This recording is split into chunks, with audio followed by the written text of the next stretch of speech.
हमने स्टार्टिंग में जो है ना, एक बार आपको स्प्रिंग एमवीसी का एक कंसेप्ट बताया था, एमवीसी क्या होती है, कैसे कैसे क्या हानि होती है। तो आज स्प्रिंग एमवीसी का एक प्रोजेक्ट बना के आपको दिखाता हूँ। स्प्रिंग बूट नहीं, स्प्रिंग एमवीसी। स्प्रिंग एमवीसी पे कैसे जी काम कर जाता है। तो जैसे कोर जावा हमारी, जैसे कोर स्प्रिंग जो कोर है थी, वो कोर जावा के लिए होती है। स्प्रिंग एमवीसी जो है नॉर्मल हम बनाएंगे। स्प्रिंग सर, एमवीसी इंटेलिजेंट बस। में बनाइए ना सर। हाँ जी, क्या कह रहे हो? इंटेलिजेंट में। इंटेलिजे पे बना लेते हैं। हाँ सर, इंटेलिजे पे बनाइए, सीख लेंगे। स्प्रिंग एमवीसी है ना। क्या चाहते हैं, हमरे जैसे लोगों का गुजारा ना हो। हाँ हाँ। भाई आप स्प्रिंग टूल सूट डाउनलोड कर लो। तो स्प्रिंग चलिए टूल सूट आपके जो है इंटेलिजे इक्लिप्स की तरह ही है। कहीं कोई भी बना लो, उससे कोई दिक्कत नहीं है। चलो हम दोनों जगह बना देंगे। और बताइए आप लोग। हाँ, तो कोई दिक्कत नहीं है। सर बना दीजिए एक्लिप्स पे सर। चलो सेम है। इक्लिप्स में ही बना लेते हैं, कोई इसमें समस्या नहीं है। फाइल में जाके देखो एमवीसी क्या होती है, कैसे कैसे काम करती है, क्या कहानी थी, वो तो मैं समझा चुका था, राइट। क्या मॉडल, क्या व्यू और क्या कंट्रोलर। बट स्प्रिंग एमवीसी कैसे वर्क करती है वो मुझे समझाना था, है ना। तो अदर में जाके और यहाँ से हम बनाएंगे स्प्रिंग एमवीसी ना। तो स्प्रिंग एमवीसी के लिए मैं मैवन प्रोजेक्ट बना लेता हूँ, ठीक है। एक ऑप्शन ये है मैवन प्रोजेक्ट, एक नॉन मैवन प्रोजेक्ट भी ले सकता हूँ मैं। अगर नॉन मैवन प्रोजेक्ट लूंगा तो हम वेब एप्लीकेशन बनाएंगे। बट ठीक है, कौन मैवन के अलावा कौन प्रोजेक्ट बनाता है भाई। अब सर, वैसे बहुत स्प्रिंग कम लोग हैं। स्टार्टर तो खाली स्प्रिंग बूट के लिए ना होता है। Starter, spring starter. Yes sir. हाँ, वो स्प्रिंग बूट अलग चीज है। अभी जब स्प्रिंग पढ़ेंगे ना, स्प्रिंग एमवीसी, तो वहाँ पे हमें बूट का कंसेप्ट समझ में आएगा। Sir yes. डायनामिक प्रोजेक्ट भी लेकर के स्प्रिंग का बन सकता है क्या प्रोजेक्ट? हाँ बिल्कुल बना लो, बिल्कुल वो बना सकते हैं। उसका क्या नाम है, कोर वोर डालते थे जार फाइल, वही डाल के ना सर? नहीं हाँ सर। बस बस बस, जार फाइल ले आना पड़ेगा और क्या। जार फाइल लाना पड़ेगा और कुछ एक्सएमएल एक्सएमएल भी बनते हैं यहाँ पे, ठीक है। तो ये वेबसाइट के लिए ही है, जो हम अभी सर्वलेट जेएसपी में प्रोजेक्ट बना रहे हैं ना। तो हम सर्वलेट जेएसपी में प्रोजेक्ट नहीं बनाएंगे, मतलब बन तो वो तो रहा ही, वो तो कंप्लीट ही करना है मुझे किसी भी कीमत पे, है ना। लेकिन अभी जब वो हमारा हो जाएगा तो उसी प्रोजेक्ट को हम स्प्रिंग एमवीसी और हाइबरनेट में कर सकते हैं, ठीक है। पहला ऑप्शन ये है, ठीक है। या स्प्रिंग एमवीसी के साथ जेडीबीसी टेम्पलेट यूज कर सकते हैं। तो जेडीबीसी टेम्पलेट जो होता है ये भी एक ऑप्शन होता है, अल्टरनेट होता है आपकी हाइबरनेट का। बट ठीक है, कोई ज़रूरी नहीं है कि यूज़ करें। मैं तो नहीं प्रेफर करता, लेकिन ठीक है, मैं पढ़ा दूंगा जेडीबीसी टेम्पलेट आप लोग। और तीसरा ऑप्शन ये है कि आप स्प्रिंग एमवीसी को ही किसके थ्रू ट्राई करें, स्प्रिंग बूट के थ्रू ट्राई करें। स्प्रिंग बूट और जो है हाइबरनेट की जगह पे जेपीए, हाइबरनेट या जेपीए जो है उसके एनोटेशंस को यूज करके हम प्रोजेक्ट बनाएंगे। तो मेन प्रोजेक्ट इसी में बनाएंगे। ये सब नॉलेज के लिए पढ़ लेते हैं, नहीं तो फिर बार बार सर इसको यहाँ चेंज करो वहाँ चेंज करो। हाँ, बेस्ट क्या रहता सर? जेपीए रहता सर, हाइबरनेट। मैंने आपको बताया था जेपी और हाइबरनेट में क्या अंतर है, याद है? हाँ। हाँ सर। क्या अंतर है बताइए। जेपीए स्टैंडर्ड लाइब्रेरी है सन माइक्रो सिस्टम की, हाइबरनेट फ्रेमवर्क है। हर जेपीए फ्रेमवर्क। उसकी इम्प्लीमेंटेशन है, मतलब जेपीए की इम्प्लीमेंटेशन हाइबरनेट है। हाइबरनेट वालों ने जेपीए को अपने हिसाब से इम्प्लीमेंट कर रखा है। तो जेपीए एक कंसेप्ट है, जावा परसिस्टेंस एपीआई एक कंसेप्ट है जो सन माइक्रो सिस्टम ने बना के दी, और उसकी इम्प्लीमेंटेशन उन्होंने खुद भी करी, उसकी इम्प्लीमेंटेशन वेंडर्स भी करते हैं। तो hibernate is one of the implementation of JPA. तो हाइबरनेट में जो है खुद की अपनी लाइब्रेरीज वगैरह यूज होती हैं। तो हमेशा रिकमेंडेड होता है आजकल कि spring boot application with JPA बनाइए रेदर देन हाइबरनेट। लेकिन वहाँ हाइबरनेट की भी चीज़ें यूज हो जाती हैं, मेथड वेथड ओआरएम का कंसेप्ट तो यूज हो ही जाता है कहीं न कहीं, ठीक है। एक्चुअली जी। हाइबरनेट पे भी हाइबरनेट टेम्पलेट होता है एक बेसिकली, जो मैं आपको सिखा दूंगा कि कैसे उसका हाइबरनेट टेम्पलेट के थ्रू करते हैं काम। लेकिन लेकिन यहाँ पे बात आ जाती है कि क्यों हमें जेपी यूज करना चाहिए, ताकि हमारा प्रोजेक्ट किसी भी फ्रेमवर्क स्पेसिफिक नहीं है कि कल को अगर हमें मतलब ऐसा ना हो कि अगर हाइबरनेट चेंज करके मुझे कुछ और लगाना है तो जेपी एक ऐसी चीज है जो सारे मतलब जो हमारे जेपीए बेस्ड इम्प्लीमेंटेशन फ्रेमवर्क है सब लोग उसको यूज करते हैं। अभी हाइबरनेट के अंदर एक कॉन्सेप्ट था, मैंने अभी पढ़ाया नहीं आप लोगों को, हाइबरनेट कैशिंग। तो जब हाइबरनेट कैशिंग का मैकेनिज्म होता है, अब वो कैशिंग का मैकेनिज्म ओआरएम बेस्ड है, तो हाइबरनेट में भी होती है और बहुत सारे जेपीए बेस्ड फ्रेमवर्क में होता है। तो अगर आपको कैशिंग इम्प्लीमेंट करना है तो कोई जरूरी नहीं कि हाइबरनेट का यूज करो जेपीए में। तो मन करेगा तो हाइबरनेट का यूज कर लो, मन करेगा तो टॉपलिंक का यूज कर लो, मन करेगा तो इग्नाइट कैसे यूज कर लो, मन करे कोई और कैसे यूज कर लो। तो ये एक स्टैंडर्ड है, तो मेरे ख्याल से मतलब मेरे अंडरस्टैंडिंग पे जेपीए ही यूज करना सही रहता है। ठीक है, बड़ा ठीक है, चीजें पता जी होना सर। चाहिए। तो चलिए, तो यहाँ पे हम ले लेते हैं कॉम डॉट स्प्रिंग MVC और यहाँ पे ले लेते हैं स्प्रिंग MVC का प्रोजेक्ट। अच्छा, अभी जो है हम ये सारा चीज कर रहे हैं, लेकिन ये जो चीज हम बनाते हैं ये सब हमारी यहाँ पे UI भी होती है, फ्रंट एंड भी होता है, बैक एंड भी होती है। ठीक है, मतलब ये, और केवल बैक एंड हमें बनाना है तो उसके लिए हम बनाते हैं सर्विसेज। ठीक है ना, और उन सर्विसेज को डेवलप करते हैं हम। अगेन बहुत सारी इम्प्लीमेंटेशन होती हैं जिसको वेब सर्विसेज बोलते हैं।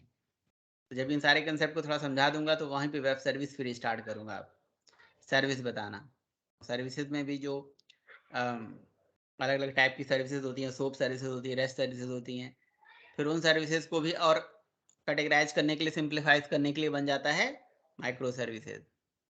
वैसे ये कोई कठिन टॉपिक नहीं है, सारा कठिन टॉपिक जो है आप पार कर चुके हो। ठीक है, अब आने वाले टॉपिक बहुत आसान है, बस आप जितना आपको अच्छे से सर कोड जावा आती है, बेसिक कंसेप्ट आपके क्लियर है, उतना बढ़िया तरीके से एक बार प्रोजेक्ट को, बस ये MVC कुछ नहीं है, ऐसे एक बार बनाना है प्रोजेक्ट, आपको सब क्लियर हो जाएगा, है ना। तो ध्यान से थोड़ा सा देखना होता है, पढ़ना होता है, और कुछ नहीं। तो मैंने स्प्रिंग MVC करके, सर खुशी हो गई सर। हाँ जी, क्या कर रहे हो सर आसान है वो तो सुनकर खुशी हो गई। अंदर नहीं नहीं से नहीं, बहुत मिल रहा नहीं। है। कठिन क्या है मैं बताता हूँ, कठिन क्या है। मुझे खुद जो है कठिन लगती है थोड़ा सा, बहुत ज़्यादा नहीं, लेकिन मुझे स्प्रिंग सिक्योरिटी जो है एक लेवल पे जाके बहुत ज़्यादा कठिन है ना। स्प्रिंग सिक्योरिटी बहुत बड़ा टॉपिक है, तो तो वहाँ आप पे जो है यहाँ से सिक्योरिटी, लेकिन जो भी मुझे सिक्योरिटी जितना भी मुझे पता है ना स्प्रिंग सिक्योरिटी, मैं आप लोगों को बताऊंगा। स्प्रिंग सिक्योरिटी पढ़ोगे तो जो में हिल जाता है दिमाग, है ना, क्योंकि जो सिक्योरिटी की बात आ जाती है तो बहुत कुछ आ जाता है वहाँ, है ना। अलग अलग लेवल पे ऑथेंटिकेशन ऑथराइजेशन हमें चेक करना पड़ता है ना। तो बात नहीं सर। लेकिन ठीक है, ऐसा भी नहीं है कि पढ़ोगे लिखोगे तो आएगा नहीं समझ में, पर ठीक है, वो थोड़ा सा एक वैसा टॉपिक है। लेकिन बाकी सब टॉपिक, अब जो माइक्रो सर्विसेज हैं, माइक्रो सर्विसेज के आर्किटेक्चर को समझना थोड़ा सा कठिन है। तब वहाँ पे जो टर्मोलॉजी, नए नए कंसेप्ट आ जाते हैं, वो समझना कठिन है। अब जैसे आप जानते हो कि कंपोनेंट स्कैनिंग का क्या मतलब होता है, लेकिन बस आपको एनोटेशंस याद करने हैं। @कंपोनेंट स्कैन क्या है, @कंपोनेंट क्या है, @स्कोप क्या है ना। तो इन सारे एनोटेशंस का यूज आगे चल के बहुत है। तो जितनी भी चीजें हैं कठिन नहीं है यार, सब आसान है। ठीक है, प्रोजेक्ट तो हमारा बन के आ गया है।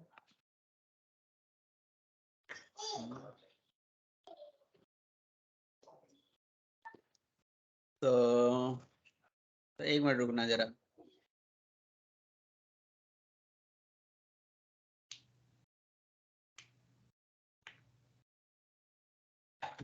ठीक है, चलिए भाई, यार एक सेकंड भाई।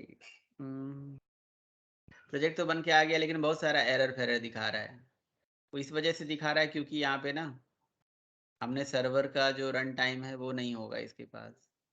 मैंने वेब एप्लीकेशन लिया था ना, तो यस यहाँ सर। ऐड लाइब्रेरी में जाके हाँ सर सर्वर लिए रन टाइम ऐड करेंगे।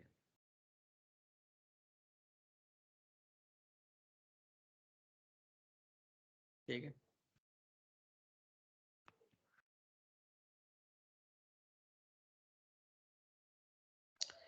तो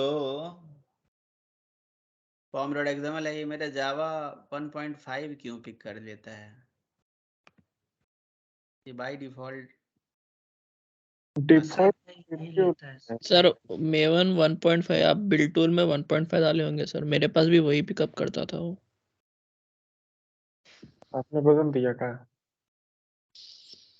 मैंने एक बार, हाँ वो ऑप्शन पाकिस्तान ऑनलाइन में ऑप्शन है वो क्रोम पर, कैसा बदलना। मैं यूज ही नहीं कर रहा हूँ एक्लिप्स इसीलिए। मैच नहीं देखे हो आप लोग? सर देखा हूँ। मैच कल है ना सर? कल मुझे लग रहा है इंडिया पाकिस्तान का फाइनल होगा।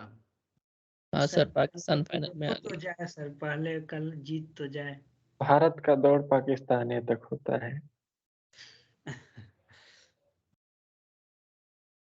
लेकिन आज क्या बहुत मस्त करें? खेल दी, बहुत बेटा है ना, मजेदार। छोड़ नहीं सकते। हैं क्या कह रहे हो? बेटा है ना सर, छोड़ कैसे सकते हैं उसको अकेले।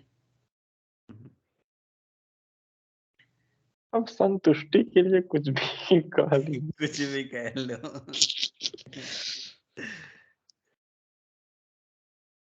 अच्छा जी, तो हमें स्प्रिंग एमवीसी की डिपेंडेंसी लानी पड़ेगी, राइट, प्रोजेक्ट बनाने के बाद।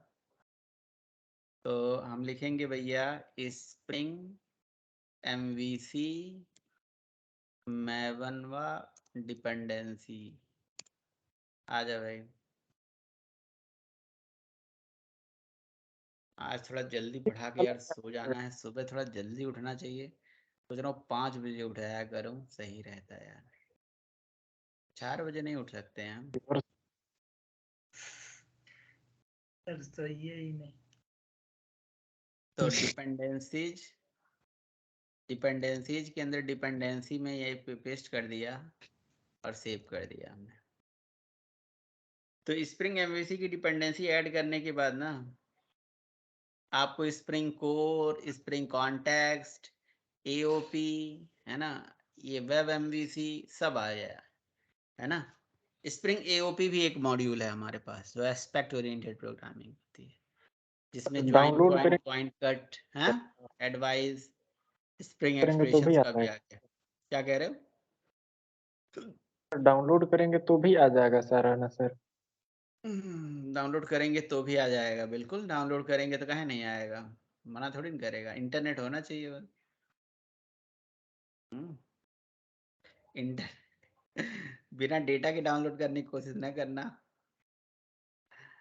वेब डॉट एक्सएमएल में हम जाते हैं और हमारी जो वेब डॉट एक्सएमएल है, इस वेब डॉट एक्सएमएल में स्प्रिंग एमवीसी का एक फ्रंट कंट्रोलर है। एक्चुअली स्प्रिंग एमवीसी के बारे में ये कहा जाता है कि स्प्रिंग एमवीसी इज नो एक फ्रंट कंट्रोलर सर्वलेट पे पूरा वर्क करती है ना। तो फ्रंट कंट्रोलर इसका एक फिल्टर है या सर्वलेट है। तो यहाँ से हम जाएंगे, टाइप करेंगे भैया स्प्रिंग एमवीसी एग्जाम्पल ले लेंगे, ठीक है, कोई भी साइट ले लेते हैं, ट्यूटोरियल पॉइंट ही ले लेते हैं। तो अब दोस्त मैसेज कर रहा है लेकिन हम उसका रिप्लाई नहीं करेंगे। ये देखिए, ये हमारा एक कहाँ गया भाई, वेब डॉट एक्सएमएल कहाँ गई, यही है वेब डॉट एक्सएमएल ना, हाँ ये है। लेकिन मज़ा नहीं आ रहा है मुझे, पता नहीं क्यों, वो नहीं है ना, हाँ वही है वही है। तो ये हम एक डिस्पैचर सर्वलेट जो नाम की एक फ्रंट कंट्रोलर है, सर्वलेट क्लास एक्चुअली है। एक्चुअली देखो, स्प्रिंग एमवीसी पढ़ने के लिए क्यों कहा जाता है कि सर्वलेट पढ़ो, इसीलिए कहा जाता है कि जो है स्प्रिंग एमवीसी भी एक सर्वलेट को यूज करती है ना। तो स्प्रिंग एमवीसी में एक फ्रंट कंट्रोलर है और वो front controller servlet based controller है। वो कंट्रोलर एक सर्वलेट है जिसका नाम यहाँ कुछ भी लिखिए, यहाँ जो नाम लिखोगे वो बड़ा बड़ा इंपॉर्टेंट है। अगर यहाँ पे नाम लिखोगे हाथी, क्या नाम लिखोगे, हाथी, तो उसका एक मीनिंग है, वो जान लीजिएगा। अभी जैसे यहाँ नाम लिखा है हेलो वर्ल्ड वेब, तो इसी नाम से ही हमें एक एक्सएमएल क्रिएट करना होगा, एक कॉन्फ़िगरेशन एक्सएमएल क्रिएट करना पड़ेगा जो नाम हम देंगे, ठीक है। अच्छा, और ये देखिए ORG फ्रेमवर्क के अंदर, वेब के अंदर, सर्वलेट के अंदर एक क्लास पड़ी हुई है जिसका नाम है डिस्पैचर सर्वलेट क्लास। और आपको पता है कि मैंने आपको ये पढ़ाया था load on startup tag. Load on startup tag का काम क्या होता है? इसमें ऑर्डर ऑफ इनिशियलाइजेशन भी दिया हुआ है। याद है किसी को? तो बता दो भाई। नहीं याद है सर तो मैं ही बताता हूँ। सर नहीं सर पढ़े नहीं यार, देखिए एक्चुअली होता क्या है, सर्वलेट का जो ऑब्जेक्ट होता है वो बनता है जब हम ब्राउजर से रिक्वेस्ट भेजते हैं तब। लेकिन अगर हम लोड ऑन स्टार्टअप टैग का यूज कर लेते हैं तो सर्वलेट का ऑब्जेक्ट बन जाता है डिप्लॉयमेंट टाइम पे। तो जैसे ही हमारी एप्लीकेशन सर्वर में डिप्लॉय होगी तो ये फ्रंट कंट्रोलर इनिशियलाइज हो जाएगा और डिस्पैचर सर्वलेट का ऑब्जेक्ट बन जाएगा डिप्लॉयमेंट टाइम पे ही। इसीलिए इसके अंदर लोड ऑन स्टार्टअप टैग लगाया गया है। बाकी ये एक सिंपल सी सर्वलेट क्लास है, उसका नाम ये है। इसमें कोई बहुत बड़ा रॉकेट वह साइंस है नहीं, देख। ठीक है, और इसका ऑर्डर ऑफ इनिशियलाइजेशन 1 इंडिकेट करता है कि पहली बार, मतलब ये ऐसी सर्वलेट है जो पहले इनिशियलाइज होगी। अगर मेरे पास इसी तरह से 3 सर्वलेट होते तो एक को 1, एक को 2, एक को 3, एक को 4 ऐसे दे देता नंबर, तो एक एक करके वो इनिशियलाइज होते शुरू हो जाते। और ठीक है, इसका URL पैटर्न है स्लैश। ठीक है, तो मतलब ये किसी भी रिक्वेस्ट को हैंडल कर सकता है, कहने का मतलब ये है, इसके बाद कुछ भी आए। ठीक है, तो मेरे ख्याल से ये तो कोई बहुत बड़ी चीज़ है नहीं, एक सिंपल सी सर्वलेट क्लास है। तो जब स्प्रिंग MVC का प्रोजेक्ट बनता है तो उसके web.xml में भी एंट्री होती है और ये फ्रंट कंट्रोलर है।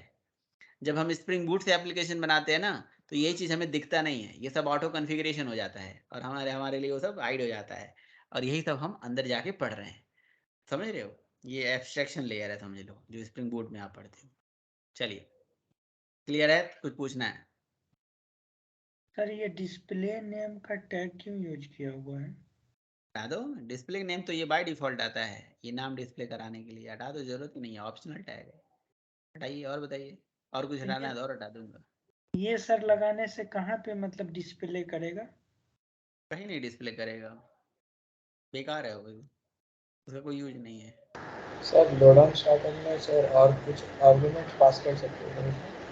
नहीं, बस यही होता है लोड ऑन स्टार्टअप में, और कुछ जरूरत नहीं है लोड ऑन स्टार्टअप। तो सर उसमें न्यूमेरिकल वैल्यू ही पास करेंगे ना? हाँ, इसमें 1 ही पास करना है, ये ऑर्डर ऑफ इनिशियलाइजेशन है। मैंने आपको बताया कि अगर मेरे पास 3 सर्वलेट हैं तो हर सर्वलेट में लोड ऑन स्टार्टअप लगा दोगे तो एक में 1 दे दो, दूसरे में 2 दे दो, तीसरे में 3 दे दो। तो 1 जिसमें लिखा है वो पहले इनिशियलाइज होगा, 2 जो इसमें लिखा है उसके बाद इनिशियलाइज होगा, 3 जो लिखा है उसमें बाद में इनिशियलाइज होगा। This is order of initialisation, कि किसको पहले इनिशियलाइज करना है। सर ठीक है, कोई 1 2 नहीं दे, कोई डायरेक्ट 101 102 दे तो वहां से वो पकड़ लेगा। तो जब हमारे पास ज्यादा सर्वलेट है ही नहीं तो 101 भी दे दोगे तो कोई दिक्कत नहीं है। ठीक है, जब हमारे पास ज्यादा सर्वलेट है ही नहीं तो 101 दो, 200 दो, 400 दोगे तब भी कोई दिक्कत नहीं है, मुझे नहीं लग रहा है कोई दिक्कत है। तब पर भी वो अपने ऐस- नंबर से खोज लेगा ना सर, गिनती करके। हाँ हाँ, वो गिनती जानता है। यस सर, ये वेब ऐप का टैग क्यों यूज करते हैं सर इसके बाद? भाई साहब, ये तो भाई, ये तो एकदम कतई नाइंसाफी है ये। इसके लिए सर्वलेट पढ़िए आप, ठीक है ना? ये इसके लिए सर्वलेट पढ़िए जाके। पढ़ा सर्वलेट आपने? नहीं सर, अपराध किया इन्होंने। हाँ, इसके लिए सर्वलेट पढ़िए बस। इसीलिए कहा जाता है जब स्प्रिंग पढ़ो तो सर्वलेट पढ़ के आओ बस। लेकिन इसमें कोई बहुत बड़ी बात नहीं है यार, वेब ऐप टैग का मतलब ये वेब एप्लीकेशन है, और कोई और क्या, और कुछ मीनिंग थोड़ी ना है। ये एक वेब एप्लीकेशन है और कुछ नहीं है, ये रूट टैग है। जैसे ये सर्वलेट टैग सर्वलेट को डिनोट करता है, ऐसे वेब ऐप टैग जो है ये बता रहा है कि वेब एप्लीकेशन, बस इतना सा मतलब है। और उसमें कौन सा बड़ी बात है, ऐसे कर्सर लेके जाओ, इस टैग का क्या मतलब है पढ़ लो यहाँ या गूगल कर लो, उसमें कौन सा बड़ी बात है। सर अच्छा ऊपर जो लिखा हुआ है line number 1, line number 2, line number 3, उसको मतलब सर एप्रोप्रिएट वर्ड क्या बोलते हैं सर? इसको इसको बोलते हैं doc type definition. Line number 1 से लेके लाइन नंबर ये जो पूरा है ये भी डॉक टाइप डेफिनेशन, DTD बोलते हैं। क्या बोलते हैं? DTD, डॉक टाइप डेफिनेशन या DTD। ठीक, यस सर, मेरा क्वेश्चन हो गया सर, खत्म। खत्म? और पूछ लो, कहाँ खत्म हो गया? नहीं सर, समझ अब गया तो और क्या। अब देखिए होता क्या है ना, कि जो हमारे पास ये जो हम टैग यूज करते हैं, इन टैग की ही डिटेल्स होती है, समझ लो पैकेज की लोकेशन है वो। अब जैसे वेब ऐप हम यूज कर रहे हैं तो कोई जरूरी नहीं है, कई बार हमारा सर्वर ऑटोमेटिकली आइडेंटिफाई कर लेता है, लेकिन कहीं कहीं जरूरी होती है तो दे देते हैं। अच्छा चलिए, तो अब यहाँ पे देखिए, ध्यान से नाम देखिए, हेलो वर्ल्ड जो लिखा हुआ है ना, हेलो वेब, इसी नाम से ही हमें बनानी है एक एक्सएमएल फाइल, और parallel to this web XML, इस वेब एक्सएमएल पे ही राइट क्लिक करिए, वेब ऐप पे ही, और अदर में जाके यहां से बना लीजिए क्या, एक्सएमएल फाइल, एक्सएमएल बनाइए, एक्सएमएल, ठीक है। एक्सएमएल फाइल पे नेक्स्ट कर दीजिए, और यहां से आप बना दीजिए, नाम इसका क्या रखोगे, ठीक है, नाम जो आपने वहां पे लिया था उसी नाम से एक्सएमएल फाइल बनेगा, hello world, hello world hello web, hello world web नाम से बनेगा, ठीक है ना, सेम नाम से ही। और उसके आगे आप जो है हेलो वर्ल्ड वेब तो रहेगा ही रहेगा, उसके आगे हाइफन करके कुछ अगर लिखना है तो लिख लीजिए, हाइफन सर्वलेट, ये ऑप्शनल है, मतलब ये चीज आप, लेकिन शुरू का जो नाम है वो वही होना चाहिए। अगर मैंने आपसे बोला ना, अगर वहां हाथी होता तो हाथी dot hyphen servlet dot XML लिखते हैं, ठीक है। आप अगर कुछ जरूरत है तो मैं लिख के दिखा देता हूँ, ये देखिए, बट ये बड़ा इंपॉर्टेंट है, मैं लिख देता हूँ हाथी, और यहाँ पे भी हाथी लिख देता हूँ। अब ये ना कहना कि हाथी से इतना प्यार क्यों, ठीक है। ये लॉजिकल नेम मैंने हाथी दे दिया, इनकरेक्टली स्पेल्ड, अच्छा जी, हाथी की स्पेलिंग गलत है, ऐसे कैसे कह सकते हैं। अदर में गया, तो अब मुझे एक्सएमएल फाइल बनानी है, यहां से जाके नेक्स्ट करके, और इसका नाम हमें दे देना है, क्या नाम दे देना है, हाथी hyphen servlet, SERVLET dot XML. तो जो भी नाम लिखो हाइफन सर्वलेट एक्सएमएल करके ऐसे लिखना होता है, एक अनदर एक्सएमएल बनानी पड़ती है। तो एक तो बनती है वेब एक्सएमएल, वेब एक्सएमएल में केवल और केवल हमारा फ्रंट कंट्रोलर की एंट्री होती है, और फ्रंट कंट्रोलर का नाम क्या है, डिस्पैचर सर्वलेट, जो कि इस पैकेज के अंदर पाया जाता है, और ये पैकेज की डिपेंडेंसी हमने डाल दी है, ठीक है। और वहां पे एक लॉजिकल नेम यूज करा जाता है, तो जब भी ब्राउजर से रिक्वेस्ट आएगी, इसी फ्रंट कंट्रोलर पे रिक्वेस्ट आएगी, और जब इस फ्रंट कंट्रोलर पे रिक्वेस्ट आएगी तो ये चेक करेगा कि इस फ्रंट कंट्रोलर का नाम क्या है, तो जो भी नाम है इसी नाम से हमारे पास वो एक्सएमएल को खोजता है, और इस एक्सएमएल में होती है हमारे जितने भी कंपोनेंट्स होते हैं उनकी एंट्री होती है, यानी कि हम अपना जो कंट्रोलर बनाएंगे, मॉडल बनाएंगे, व्यू बनाएंगे, उनकी एंट्री यहाँ पे होती है। तो वो कैसे बनाएंगे भाई, तो हम जावा पे, SRC जावा पे राइट क्लिक करेंगे, और एक पैकेज बना लेते हैं, ठीक है ना, TROLLER कंट्रोलर्स, तो कंट्रोलर्स नाम से एक पैकेज बना लेते हैं, यहाँ पे अपनी कंट्रोलर क्लास बना लेते हैं, ठीक है। एक क्लास बना लेते हैं माई कंट्रोलर, ठीक है। अच्छा, कोई भी क्लास कंट्रोलर क्लास कब बनती है, देखिए, कोई भी क्लास कंट्रोलर क्लास तब बनती है जब वो एक्सटेंड्स करती है, किसको, जैसे सर्वलेट को एक्सटेंड करने वाली क्लास सर्वलेट क्लास, उसी तरह से अगर हम एब्स्ट्रैक्ट कंट्रोलर को एक्सटेंड करा दे अपने प्रोग्राम में, एब्स्ट्रैक्ट कंट्रोलर को, तो एब्स्ट्रैक्ट कंट्रोलर को एक्सटेंड करने वाली क्लास कंट्रोलर क्लास बन जाती है। ये पहला ऑप्शन है, और क्लिक करेंगे ऐड अनइम्प्लीमेंटेड मेथड, तो उसका एक मेथड भी आ जाता है।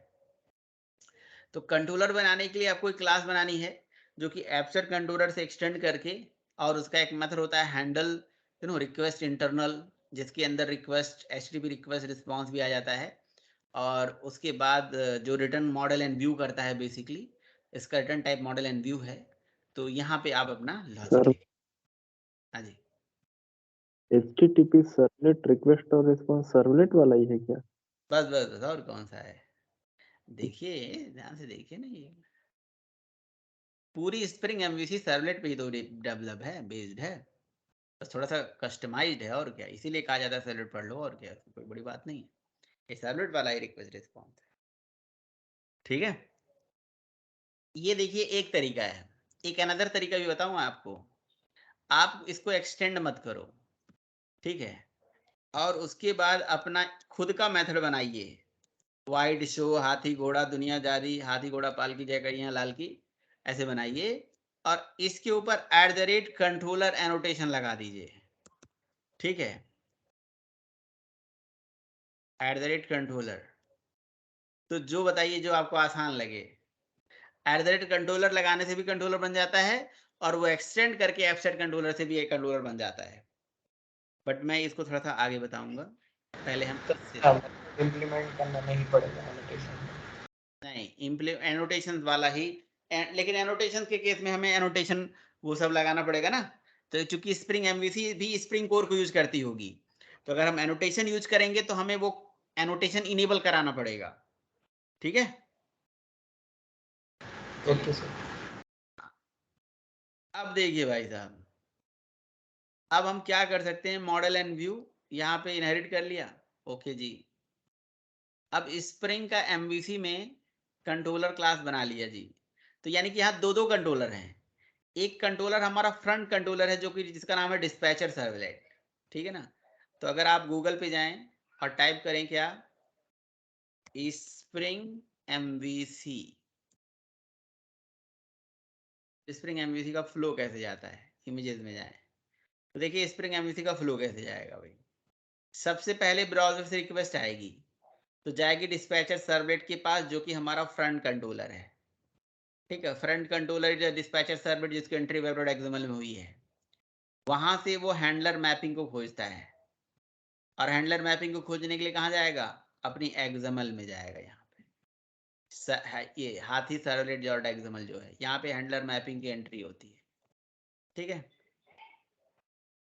तो हैंडलर मैपिंग कैसे बनेगा भाई, तो ये एक सर्वलेट क्लास है जिसके लिए वही बीन विन जो पहले अब लेते थे वही उठा लीजिए, तो मैं यहाँ से उठा लेता हूँ, ठीक है। अब देखिए मजेदार बात क्या है भाई, अरे यार छाप ही देता हूँ सारा ही, ये लीजिए देखिए भाई। अब देखिए जरा ध्यान से देखो मगर प्यार से भाई साहब, ये इसका तो मतलब आपको मैं बता ही चुका हूँ क्यों करते हैं ये, तो जानते हो आप लोग कि नहीं जानते, यस सर, जानते हैं हैं, जानते हैं। जानते हो ना। कंपोनेंट। हाँ जब जानते तो शांते काहे हो भैया, तो ये हो जाएगा कंट्रोलर, ठीक है। बस ये कंपोनेंट स्कैनिंग हो जाएगी। अच्छा जी, ये स्प्रिंगवा के अंदर एक इंटरनल रिसोर्स करके रिजॉल्वर करके एक हमारा वो पड़ा हुआ है, बनी क्लास, और इसके अंदर प्रॉपर्टी हमें प्रीफिक्स और सफिक्स बताना पड़ता था, जो हम पढ़ेगा जो हम स्प्रिंग बूटवा में बनाते थे, याद है प्रॉपर्टी में, उसी तरह की कोई चीज ये दिन बता दी है, तो इसलिए मैं उसी से रिलेट कर रहा हूँ, ठीक है। जी सर।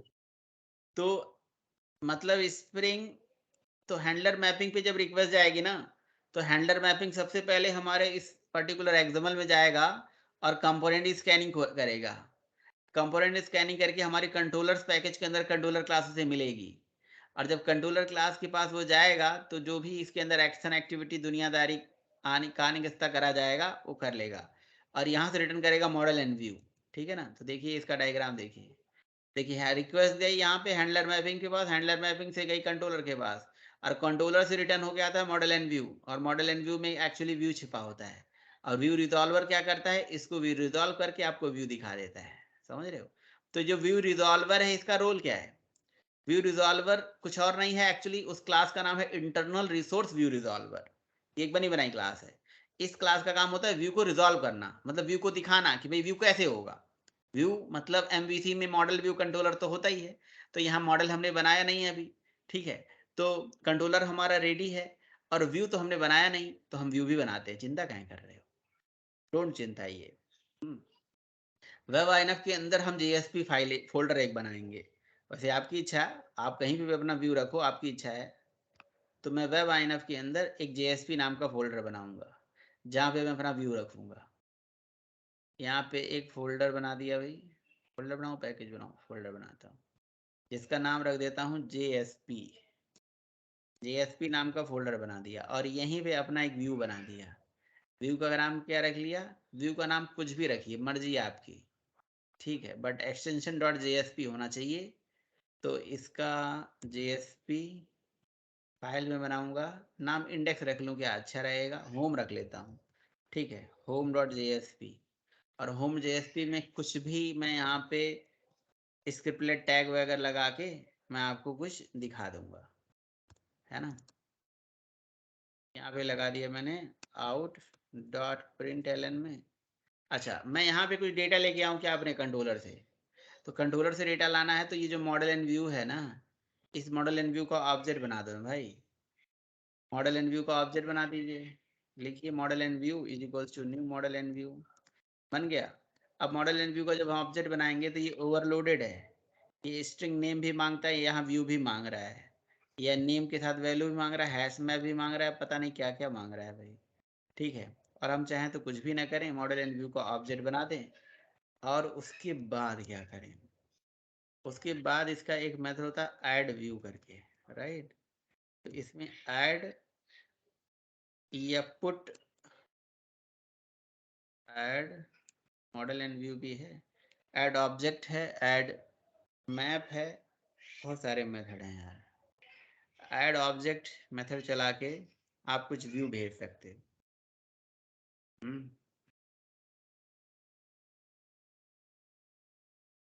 ठीक है, और मैं यही क्या करता हूँ, मॉडल एंड व्यू का जो ऑब्जेक्ट है यहाँ से रिटर्न कर दूंगा।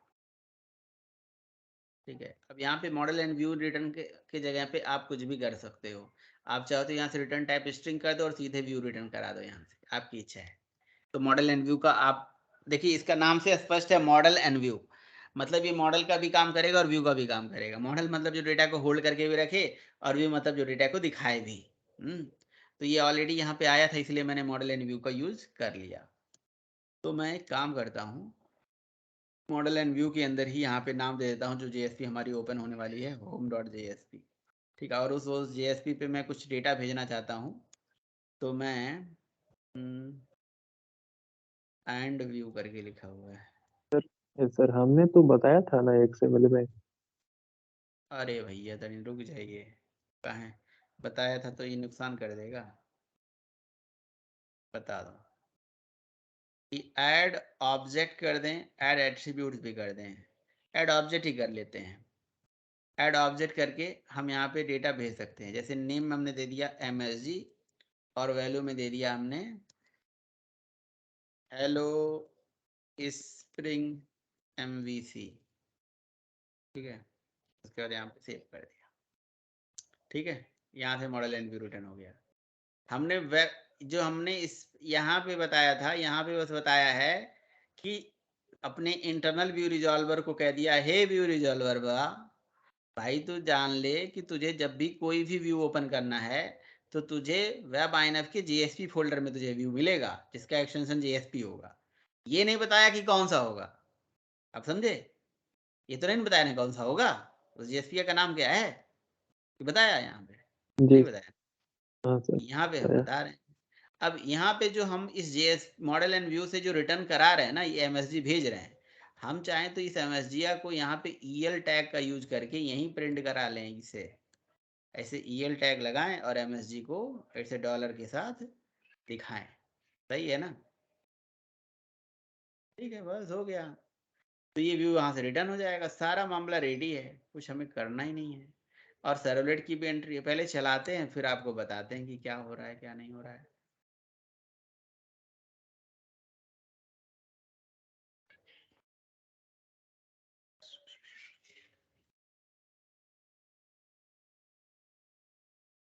Run as run on server करते हैं। मैं पल दो पल का शायर हूँ, पल दो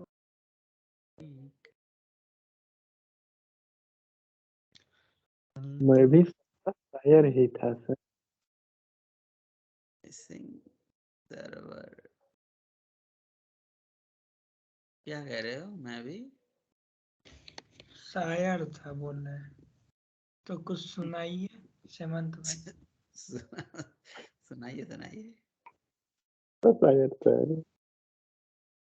मुझसे पहले बहुत सारे शायर आके चले गए हैं भैया। मैं भी एक पल का ही services.msc में मेरी Tomcat Apache Tomcat भैया अपाचे की सर्विसेज तो बंद नहीं कर दी गई है कहीं से। इंस्टॉल तो किया नहीं हूँ, ये यहाँ पे दिखेगा। ऐसा क्या हो गया है, ऐसे क्या हो गया, देखते देखते हैं।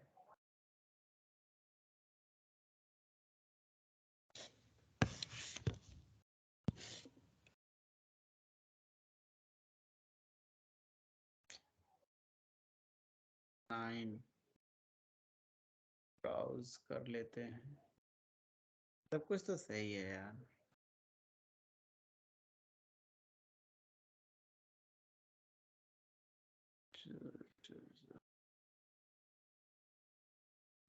सर्वर सर्वर मेरा पहले से तो नहीं कहीं चल रहा है। ये क्या है भाई, सर्वर ये तो बड़ा करे हैं। क्या दिख रहा है भाई।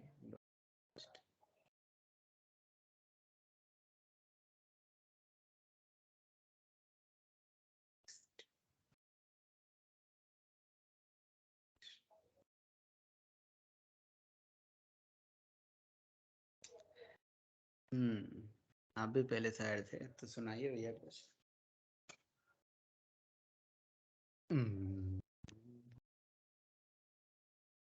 शायर सर आपकी स्क्रीन विजिबल नहीं है। दिख नहीं रही है स्क्रीन। बराबर दिख रही है सर, रहने दीजिए। पर नेट शायद स्लो होगा।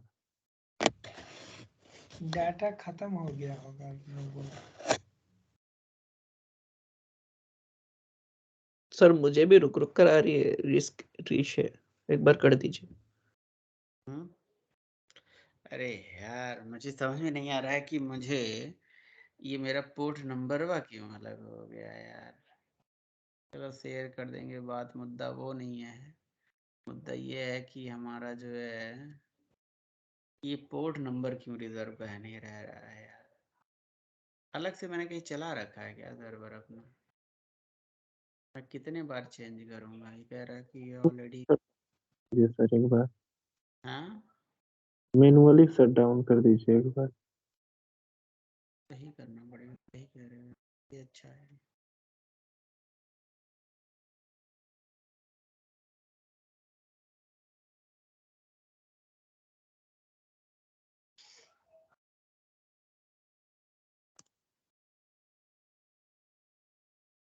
अब बस कल इंडिया जीत जाए, हाँ, के बाद बात की बात, बाकी बात देखी जाए ना।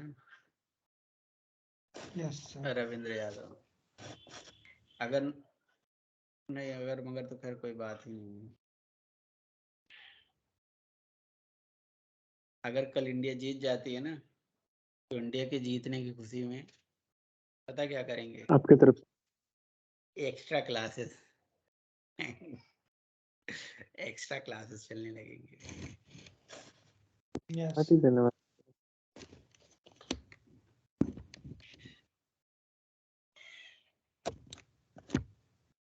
अच्छा जी, अब ये देखो हमारे पास तो ये ब्लैंक आएगा, शुरू में तो कुछ हमने किया नहीं था। स्लैश लिखा हुआ था ना, रिक्वेस्ट स्लैश था, हेलो वर्ड आ गया भाई। ये हेलो वर्ड कहाँ से आ गया भाई, हेलो वर्ड कहाँ से चल गया। हमने तो हेलो वर्ड कुछ लिखा नहीं था, क्योंकि हमारे वेब एक्सएमएल के अंदर वेब ऐप के पैरेलल जो है ना एक इंडेक्स जेएसपी बनी हुई है ऑलरेडी ना। तो ये बात है हाँ उसकी सर, वजह से, इस वजह से उसका चल गया। अच्छा जी, ठीक है जी, ठीक है ठीक है। तो हेलो से हमें मतलब नहीं है। अब हमारी कंट्रोलर कहाँ, ये है ना।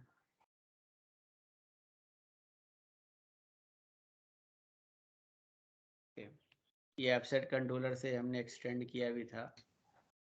अब क्वेश्चन ये है कि अगर हमने एपसेट कंट्रोलर से एक्सटेंड किया है तो चलता कैसे है भाई इसका यूआरएल पैटर्न। हमने तो यूआरएल पैटर्न स्लैश करके लिख दिया था। कुछ ना कुछ तो यूआरएल पैटर्न होगा ना भाई, जिससे ये हमारा मेथड कॉल होगा, हैंडलर मैपिंग।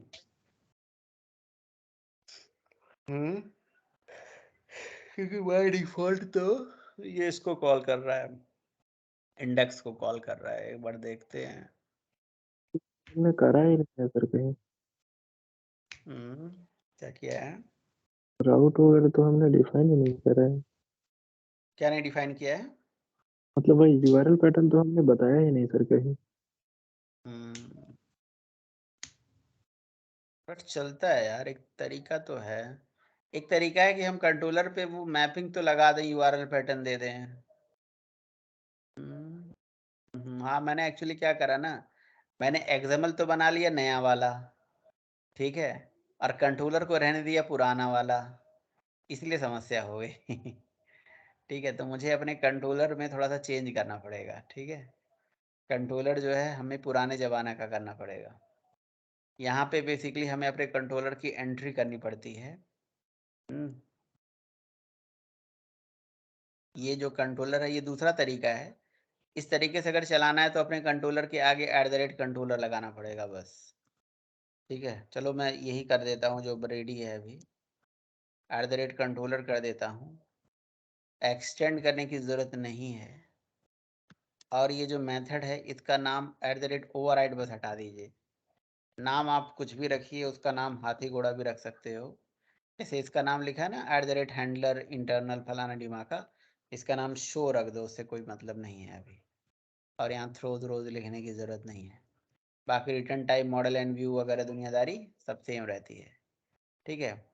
और कंट्रोलर से अब ये कंट्रोलर क्लास बन गई, और इसी के बीच में ऐसे पैरेंथेसिस देके आप वैल्यू ले लो या स्ट्रिंग ले लो, तो वैल्यू में ऐसे डबल कोड में करके आप कुछ भी नाम लिख दो गो, तो ये यूआरएल पैटर्न हो गया। तो गो नाम से ये पर्टिकुलर हमारा जो कंट्रोलर है ये कॉल हो जाएगा, समझे आप। तो आप यहाँ इंडेक्स जेएसपी पे चाहे तो लिंक दे दो, यहाँ से क्या दिक्कत है।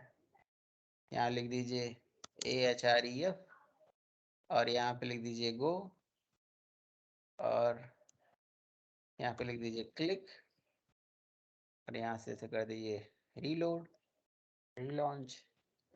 वो भी तरीका मैं आपको बताऊंगा।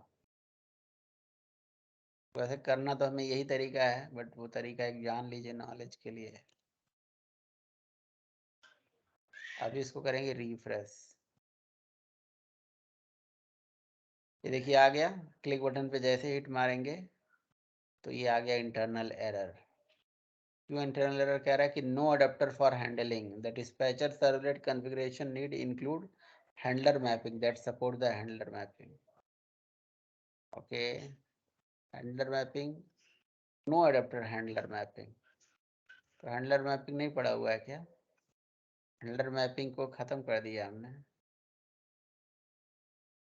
एक बार बड़ा करते हैं भाई। हैंडलर मैपिंग भी एक क्लास होती है, उसकी भी एंट्री हमें करनी पड़ती है। एक सेकंड,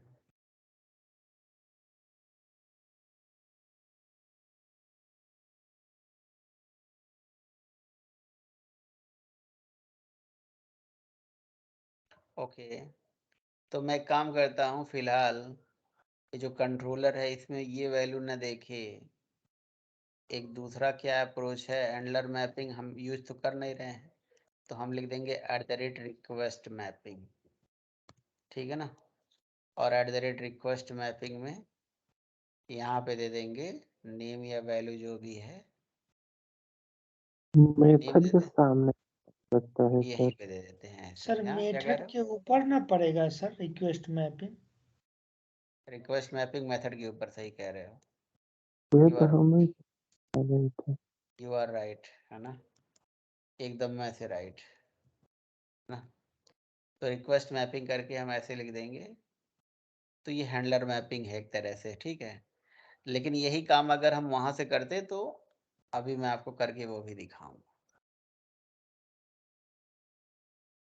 सर्वर स्टार्ट हो गया, और यहाँ से इसको कर देते हैं बैक, और ब्राउज़र को कर देते हैं रिफ्रेश। हुआ क्या? हुआ रिफ्रेश। अब क्लिक बटन पे क्लिक करेंगे तो ये देखिए भाई चल गया ना। लेकिन वेब आईएनएफ के अंदर जेएसपी के अंदर home JSP dot JSP, actually यहाँ पे हमें बस होम लिखने की जरूरत है, जेएसपी लिखने की जरूरत नहीं। हाँ हाँ, सर ये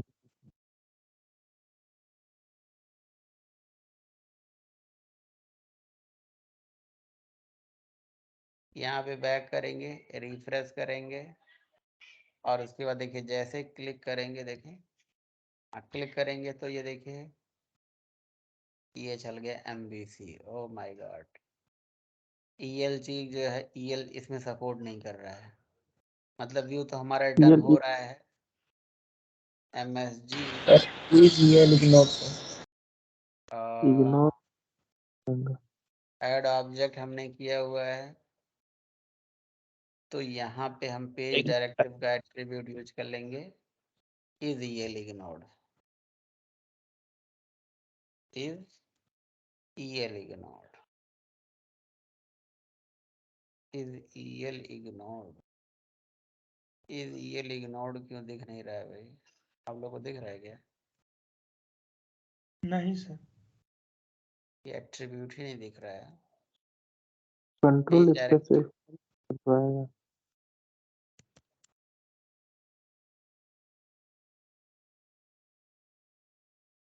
सारे एट्रीब्यूट दिख रहे हैं बट EL वाला एट्रीब्यूट नहीं दिख रहा है मुझे। ऑटो फ्लैश बफर, ई थ्रेड सेव सेशन, मुझे लग रहा है कि इस वर्जन में EL का सपोर्ट ही नहीं है क्या?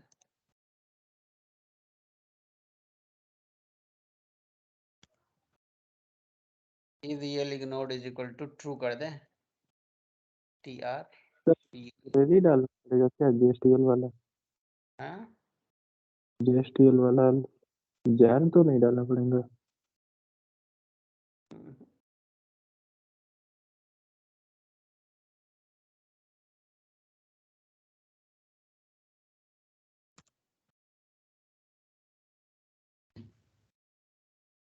इज EL इग्नोर्ड,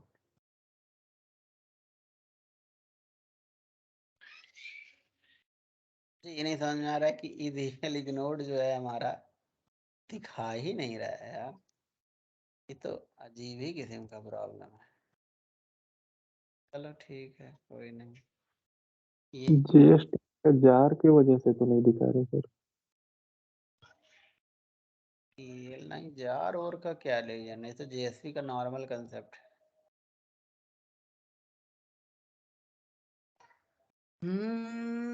कोई बात नहीं, देखते हैं क्या हो सकता है, क्या कर सकते हैं। इसके लिए हम लोग डायरेक्टिव गलत बताने लगा।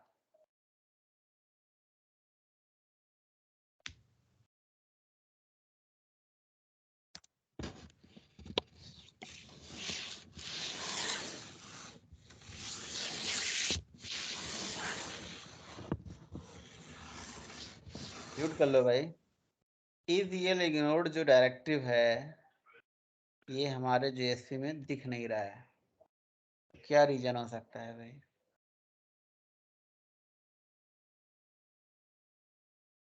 तो जो वेब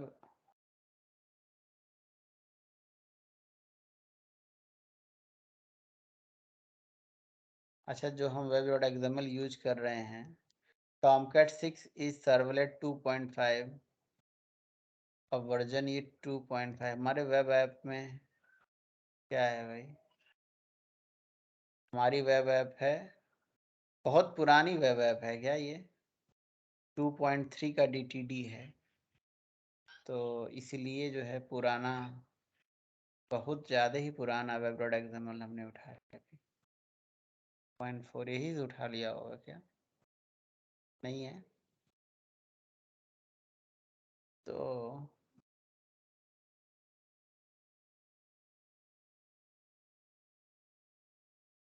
जो हमारी web.xml बनी हुई है, इस web.xml को नए वाली DTD है से रिप्लेस कर देते हैं। ये जो बता रहे हैं 2.5,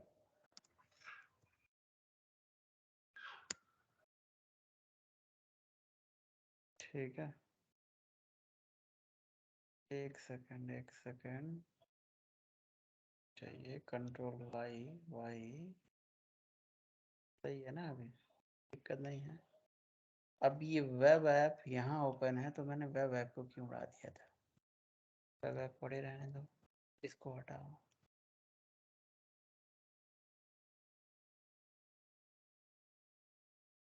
प्रोजेक्ट को यहाँ से रीबिल्ड कर दीजिए। वेब ऐप तो टॉप में ही ओपन हुआ है सर, क्या? टॉप में ही वेब ऐप ओपन कर दिया है। हाँ तो बस इसको हटा दो फिर। वेब अगर ऊपर ही ओपन है, प्रोजेक्ट को रीबिल्ड करने का ऑप्शन ही नहीं है क्या?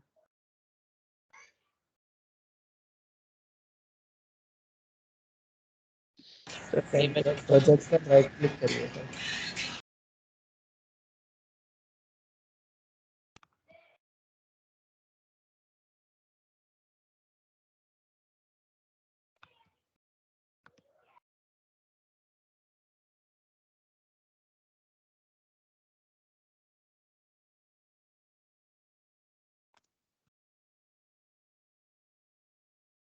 आने लगा, देखो easily ignored है ना।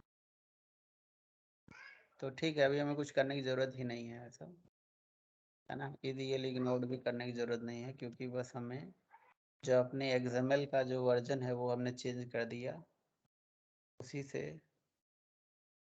रन कर देते हैं और ये चल जाना चाहिए उसी से।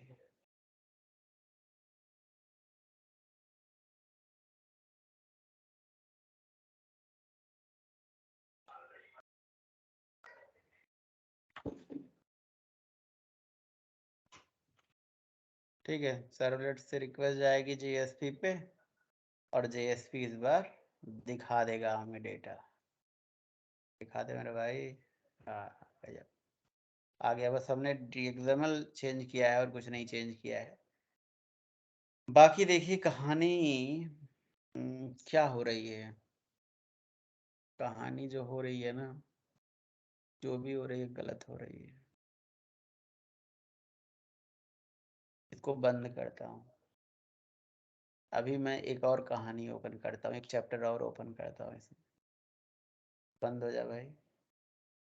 इस कंट्रोलर को कॉपी करके एक कंट्रोलर 2 भी बना लेता हूँ और इस कंट्रोलर 2 में @ कंट्रोलर नहीं लगाऊंगा, रिक्वेस्ट मैपिंग नहीं लगाऊंगा और एक्सटेंड कर दूंगा एब्स्ट्रैक्ट कंट्रोलर, ठीक है। और ओवरराइड कर दूंगा कॉल बैक मेथड को, और यहाँ पे जो भी कोड था कट करके इसी के अंदर ही रिटर्न करा देता हूँ। तो ये अनदर तरीका है हमारा कंट्रोलर बनाने का, जो मैं पहला बना रहा था, है ना। ठीक है। अच्छा, एरर क्यों दिखाने लगा? कहीं पैरेंथेसिस लोचा है लास्ट में। करली सर आपने ब्रैकेट, क्रॉस एक्सेप्शन हटा दिया। हाँ करली ब्रैकेट भी कर लेंगे तभी, उससे कोई दिक्कत नहीं। तो एक्सेप्शन वाली लाइन बात की है। तो एक तरीका ये होता है, उस केस में हमें अपना जो वेब डॉट XML है वो कहाँ रखना पड़ता है। ये हमारी हाथी है ना, वो पेस्ट कर देते हैं।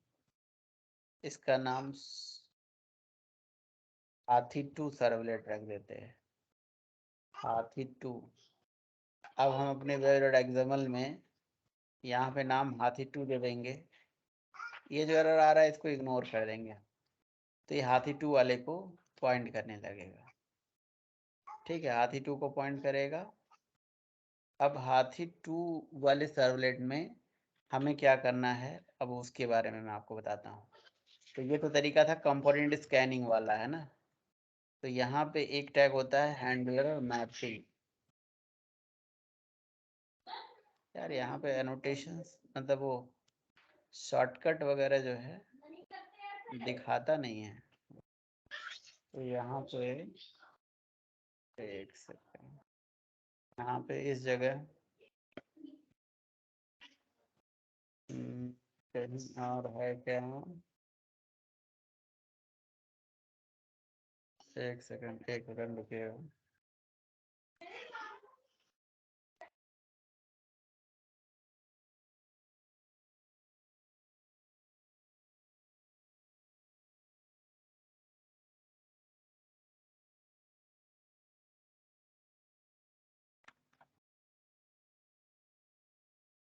ठीक है, तो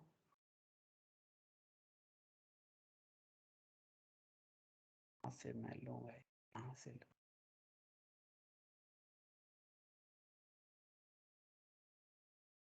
हैंडलर मैपिंग की एंट्री होती है भाई, होती है। हैंडलर मैपिंग की अलग से मैपिंग होती है। एडवांस जावा स्प्रिंग स्प्रिंग कल कर लेते हैं। Spring controller with handler mapping web dot exam नहीं, इन एक्सएमएल, ठीक है। तो एक्सएमएल में ये तो इमेजेस था,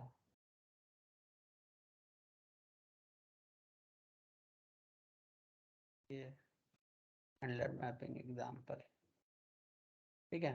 ये देखिए, ये एक बीन होती है, इसमें बीन में अपने कंट्रोलर क्लास की भी एंट्री करनी होती है और हमें अपने हैंडलर मैपिंग की भी एंट्री करनी पड़ती है। Controller class handler mapping name ये, ठीक है। तो बस 2 बीन बनानी है। ये बीन मैं कॉपी कर लेता हूँ, बस ये बीन मैं खोज रहा था।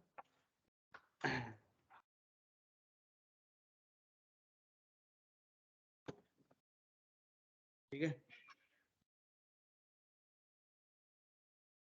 तो ये bean tag, actually bean tag मैं गलत ही खोज रहा था। बीन टैग के अंदर हमें यहाँ पे क्लास खोजना था कि वो क्लास कौन सी है ना। तो यहाँ पे हम हैंडलर,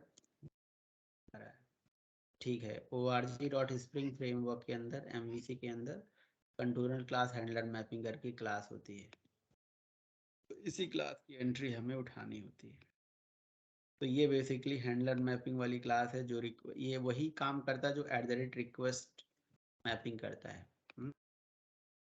तो ये देखिए, हैंडलर मैपिंग हो गई और उसके बाद यहाँ पे हम एक क्लास बना लेते हैं, एक बीन टैग लगा देते हैं, जिस बीन टैग में हम अपनी कंट्रोलर क्लास की इंफॉर्मेशन दे देते हैं। क्लास का नाम क्या है भाई हमारे? क्लास का नाम है हमारा CONTROLLER। कंट्रोलर्स के अंदर कौन सा क्लास? कंट्रोलर्स के अंदर माई कंट्रोलर 2 करके है, ठीक है ना। तो देखिए, अब इस केस में क्या होगा कि जब हम रिक्वेस्ट भेजेंगे, ठीक है, जब हम रिक्वेस्ट भेजेंगे, लेकिन यहाँ पे भी अभी ये तो नहीं ना हमने बताया कि रिक्वेस्ट की कौन सी URL पैटर्न से आएगी। तो हैंडलर मैचिंग हो गई, कंट्रोलर क्लास हो गई, ये प्रीव्यू रिजॉल्वर की एंट्री हो गई, है ना। व्यू रिजॉल्वर की एंट्री हो गई, इसकी एंट्री हो गई, राइट। देन एब्स्ट्रैक्ट कंट्रोलर से ही एक्सटेंड किया हुआ है, तो ये मेथड अपने आप कॉल होगा, राइट। ये मेथड अपने आप कॉल होगा।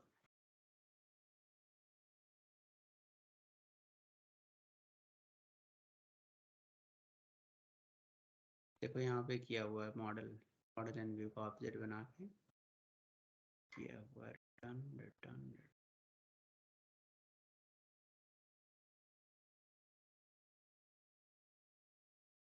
कोई ऐसा जगह होता है जहाँ पे हम एंट्री कर देते हैं, बट ठीक है, कोई बात नहीं। अब हम क्या करेंगे, अब हमारे हाथी 2 की एंट्री है, हाथी 1 ये वाला एक्सएमएल नहीं कॉल होगा, मतलब जो हाथी 2 वाली सर्वलेट एक्सएमएल कॉल होगी, क्योंकि मैंने यहाँ नाम का मैप करा दिया है। तो पहले क्या होता था, हम अपने मेथड में कहीं ना कहीं ये चीज़ बता रहे होते हैं, हो रहे थे, मतलब बता रहे थे कि कैसे कैसे ये चीज़ चलनी है। लेकिन यहाँ पे अभी क्या होगा कि चल गया भाई, रिफ्रेश हो गया, नहीं यहाँ से बैक करके रिफ्रेश कर देते हैं, तो बाय डिफ़ॉल्ट तो खैर ये पेज चलेगा। अब यहाँ पे जो रिक्वेस्ट हमारी गई है, अब यहाँ पे किसी के लिए रिक्वेस्ट नहीं भेजना है, सीधे क्या कह रहा है ये, हाथी 2 में क्या आ जा रहा है, true an exception, can not find okay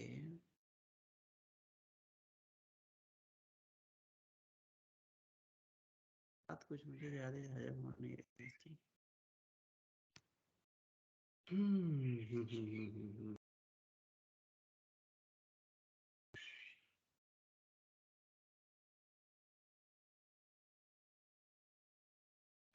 इस केस में जो हम अपने जो वेब डॉट एक्सएमएल है ना, उस वेब डॉट एक्सएमएल में, ये हमारी वेब डॉट एक्सएमएल है, कहाँ गया वेब डॉट एक्सएमएल में, नाम इसने यूआरएल क्या यूज कर रखा है, देखो हेलो HTML लिख दिया या हेलो डॉट HTML लिख दिया। तो मैं एक काम करता हूँ ना, अभी मुझे याद आ रहा है, यहाँ पे लिखा ना डॉट स्लैश करके लिखा है ना, स्लैश डॉट HTML लिख देते हैं, है ना। तो कुछ भी करके डॉट HTML अगर लिखेंगे तो ये हमारी रिक्वेस्ट को हैंडल करना चाहिए। ऐसा है क्या? इसका वेब डॉट एक्सएमएल कहाँ बनाया हुआ है? यहाँ पे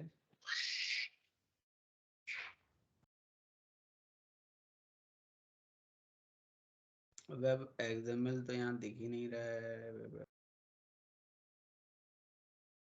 कंट्रोलर क्लास दिख रहा है, क्लास दिख रहा है, ये test hyphen server dot XML दिख रहा है, JSP दिख रही है, वेब एक्सएमएल हमें नहीं दिख रहा। अच्छा, जो दूसरी वाली JSP है हेलो, उसमें तो डेटा प्रिंट कराया गया है बस। रुको, मैंने कहीं बना रखा होगा, एक सेकंड यार, कई जगह बना रखा जरूर, तो बता रहा हूँ।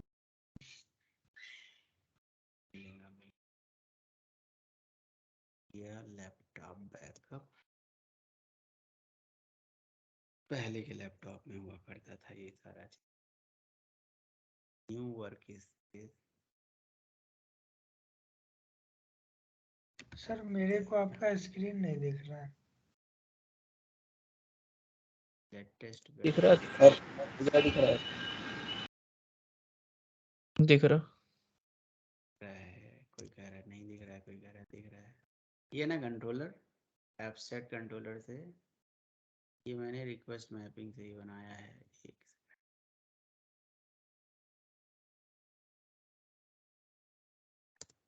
मिल जाएगा,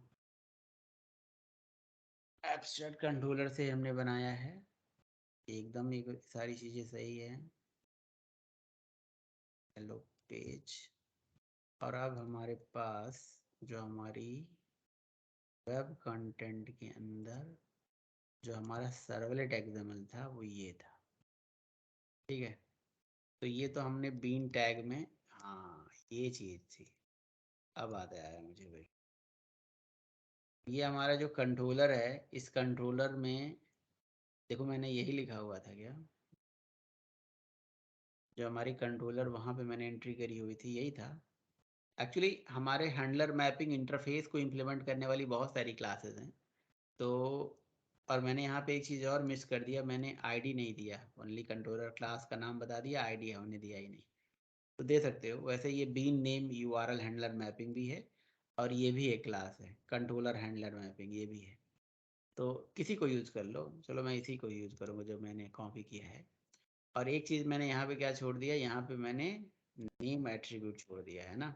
तो यहाँ नेम करके स्लैश करके हमें कंट्रोलर के नाम हमें यहीं पे स्पेसिफाई करना पड़ेगा, गो लिख दिया है ना, गो लिख दिया स्लैश करके। तो हमने गो की एंट्री ऑलरेडी अपने इस इंडेक्स JSP से लगा रखी है कि जब गो पे क्लिक करा जाएगा तो गो के लिए कंट्रोलर क्लास कॉल हो जाए, ठीक है। यहाँ आईडी हमने छोड़ दिया था, और ये नेम यहाँ पे मैप होगा, एक्चुअली मेन इसका ट्विस्ट यही था,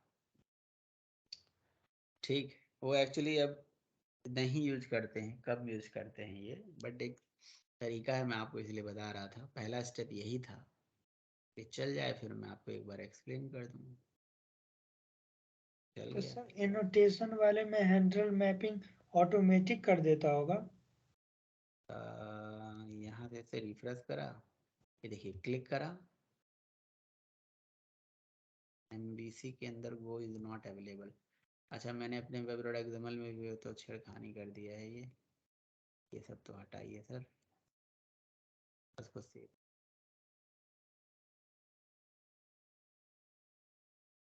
दूसरा चीज जो हमारी सर्वलेट है, माई कंट्रोलर 2, इसके साथ हमने कुछ गलती करी। ये सब तो सही है एकदम।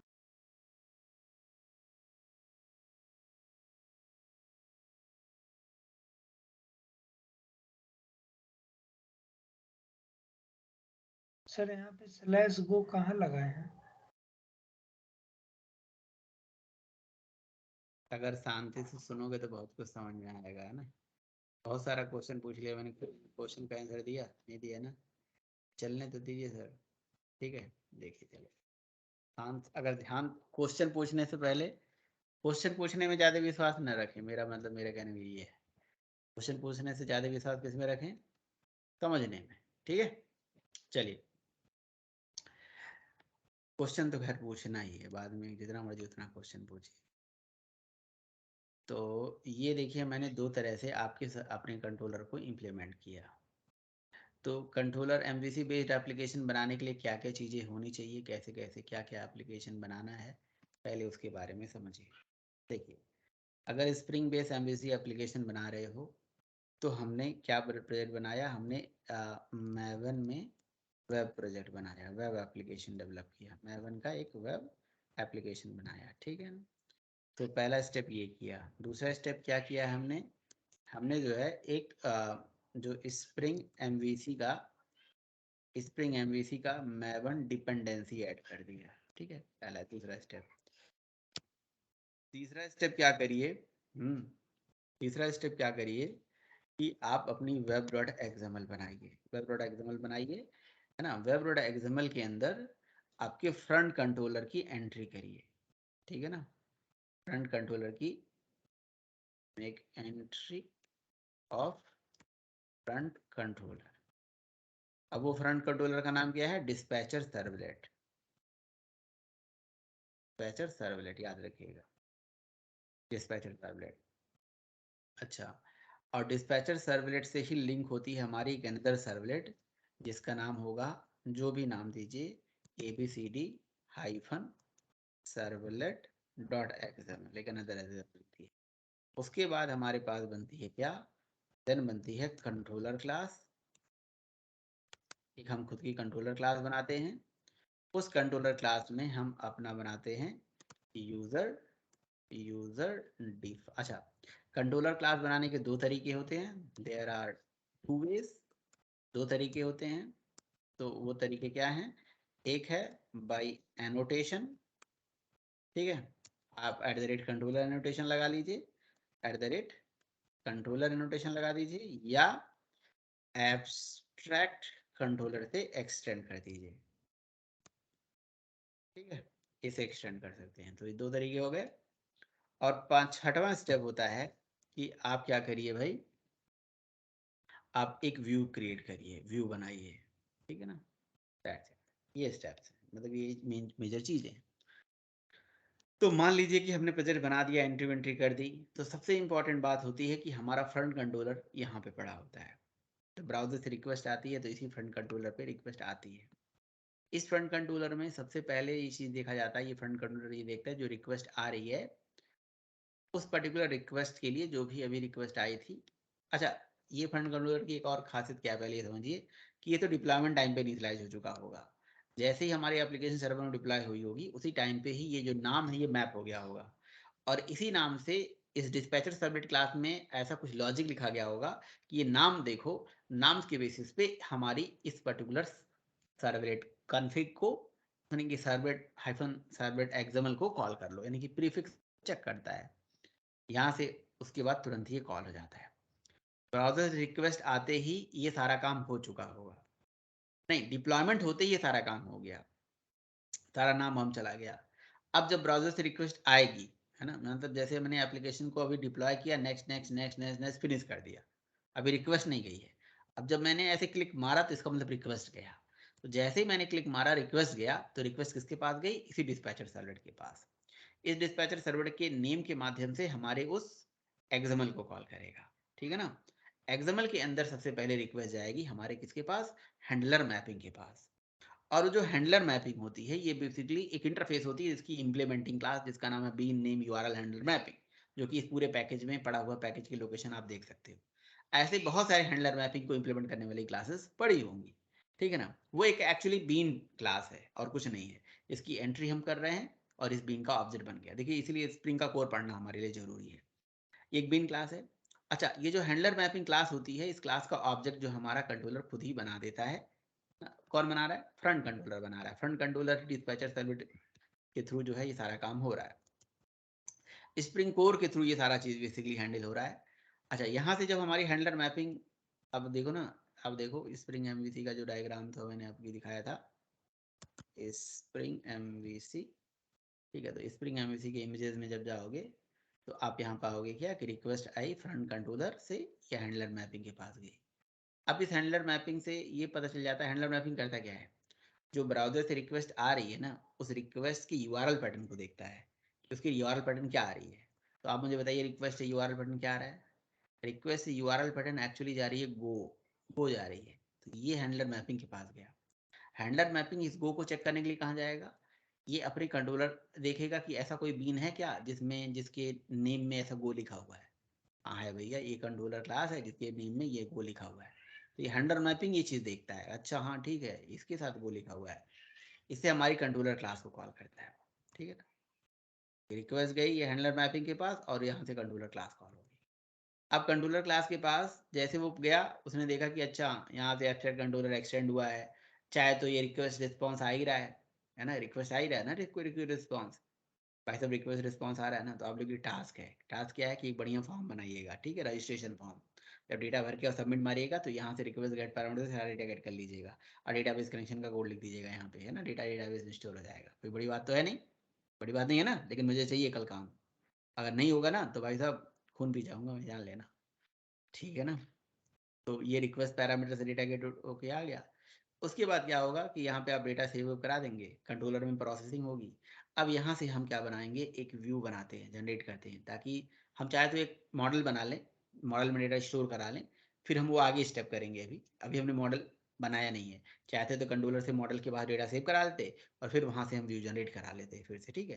लेकिन यहाँ पे ऐसा कुछ करने की जरूरत नहीं थी, हमने डेटा भी गेट करके यहीं पे आप सारा कोड लिख दीजिएगा, कोई मॉडल मत बनाइएगा, क्योंकि यहाँ पे एक अनदर क्लास जिसका मॉडल एंड व्यू है, इसका नाम मॉडल एंड व्यू है। एक्चुअली देखिए हमारे पास 3-4 तरह की ऐसी क्लासेस होती हैं, मॉडल एंड व्यू है, मॉडल मैप है, मॉडल है, कई सारी क्लासेस है, मॉडल क्लास भी एक होती है, मैं आपको बताऊंगा सारी क्लासेस। तो ये क्या करती है बेसिकली, इसका काम है मॉडल मतलब डेटा को होल्ड करके रखना भी और व्यू भी प्रेजेंट कर देना, ठीक है। तो रिक्वेस्ट गई हैंडल मैपिंग पास कंट्रोलर से गई, कंट्रोलर से यहाँ से मॉडल एंड व्यू का ऑब्जेक्ट रिटर्न हुआ। देखिए यहाँ से रिटर्न हुआ ना, ये रिटर्न होगा, कंट्रोलर चलेगी रिटर्न होगी। तो सारा प्रोसेस ये सारा हैंडलिंग होल्ड सोल यही करता है। तो जब रिटर्न वैल्यू वहाँ पे आएगी, ओके, देखा जाएगा कि भैया अब व्यू रिजॉल्वर यहाँ चलेगा, वहाँ से एक व्यू आ रही है, अरे डायनामिक व्यू बन के आ रही है। उस व्यू का नाम क्या था, उस व्यू के साथ नाम क्या आ रहा है, नाम आ रहा है होम। तो अच्छा ठीक है, तो इसको पता चल गया, अच्छा जी होम जो है उसका प्रीफिक्स जो है, सफिक्स जो है डॉट जेएसपी, इसका मतलब मुझे डॉट जेएसपी दिखाना है और इस लोकेशन में जाना है। तो ये व्यू रिजॉल्वर का काम है जो व्यू को रिजॉल्व करता है, राइट। ये सारा काम तब होता है जब हम एक कंट्रोलर बनाते हैं विदाउट एनोटेशंस। विद एनोटेशंस बनाएंगे तो ये चीज जो होती है मैनेज जाती है कंट्रोलर के थ्रू यहाँ पे, और उस केस में हमें करना पड़ता है कंपोनेंट स्कैनिंग, जो कि यहाँ पे ऐसे करा गया है, ठीक है। देखिए कंपोनेंट स्कैनिंग हो जाती है और यहाँ पे हमें अपने कंट्रोलर का ऑब्जेक्ट बनाने की जरूरत है नहीं, कोई बीन टैग लिखने की जरूरत नहीं है, और वहाँ पे सीधे जो है हम एनोटेशन यूज कर देंगे @कंट्रोलर और यहाँ लिख देंगे @रिक्वेस्ट मैपिंग, और यहाँ पे सीधे हम अपने यूआरएल पैटर्न को मैप कर देते हैं। बाकी कुछ मत पूछना, एक वर्ड का भी आंसर मैं दे नहीं पाऊंगा क्योंकि जा रहा हूँ अब, बाय बाय टाटा, ठीक है, भेज देता हूँ।